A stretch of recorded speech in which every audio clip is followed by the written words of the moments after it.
Hello বন্ধুরা, কেমন আছো সবাই? আজকে আমি বানাতে চলেছি সুজি দিয়ে গোলাপ জামুন। এটা খেতে এতটাই টেস্টি হয় যে না খেলে বুঝতেই পারবেন না। চলো দেখে নিই এই ছানার মতো খেতে সুজি দিয়ে গোলাপ জামুন বানাতে আমাদের কি কি লাগবে। প্রথমে আমি মিষ্টি শিরা তৈরি করে নেব। দিয়ে দেব 1 কাপ চিনি ও 1 কাপ জল। দিয়ে দেব 2টো এলাচ। এবার এটাকে ভালো করে নেড়েচেড়ে শিরা তৈরি করে নেব। শিরাটি যখন হালকা একটু আঠা আঠা ভাব হয়ে আসবে তখন এটাকে নামিয়ে নেব। এবার আমি সুজি বানিয়ে নেব। কড়াইতে দিয়ে দেব 1 চামচ তেল, দিয়ে দেব 1 কাপ সুজি। এবার হালকা ভেজে নেব। সুজি কিন্তু লাল লাল করে ভাজলে হবে না, হালকা গরম গরম করে ভেজে নেব। এবার দিয়ে দেব 2 কাপ দুধ। এবার এটাকে ভালো করে নেড়ে চেড়ে মিশিয়ে নেব, সুজিতে যেন কোনো রকমের লাম্পস না থাকে।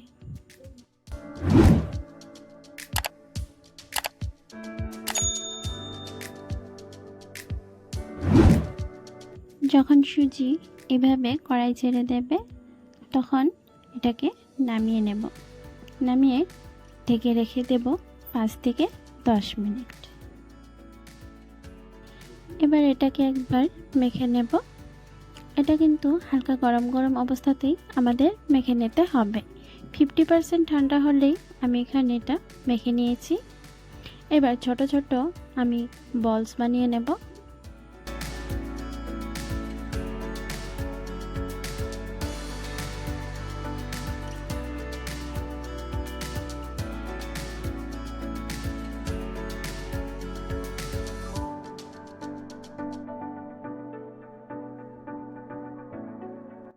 এখানে আমি সবগুলো বলস বানিয়ে নিয়েছি।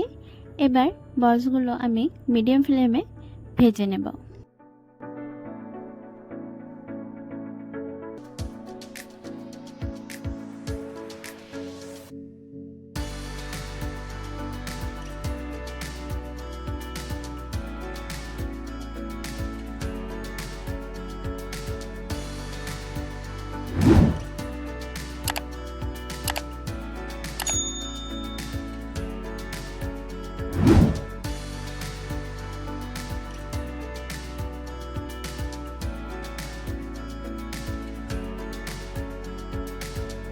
এইভাবে যখন গোল্ডেন ব্রাউন কালার এসে যাবে তখন বলসগুলো তুলে তৈরি করে রাখা শিরাতে দিয়ে দেব।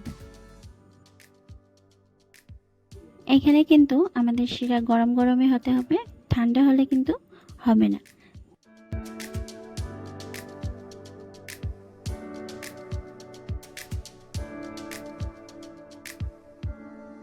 এখানে কিন্তু আরও একবার আমি শিরা গরম করে নিচ্ছি।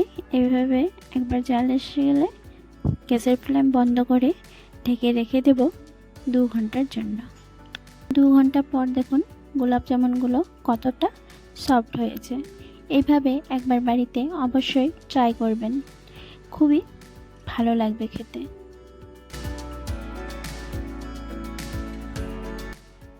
আজকের এই রেসিপিটি যদি আপনাদের ভালো লেগে থাকে তাহলে একটি লাইক করে দেবেন, আর অবশ্যই কমেন্টে জানাবেন আপনাদের এই রেসিপিটি কেমন লেগেছে।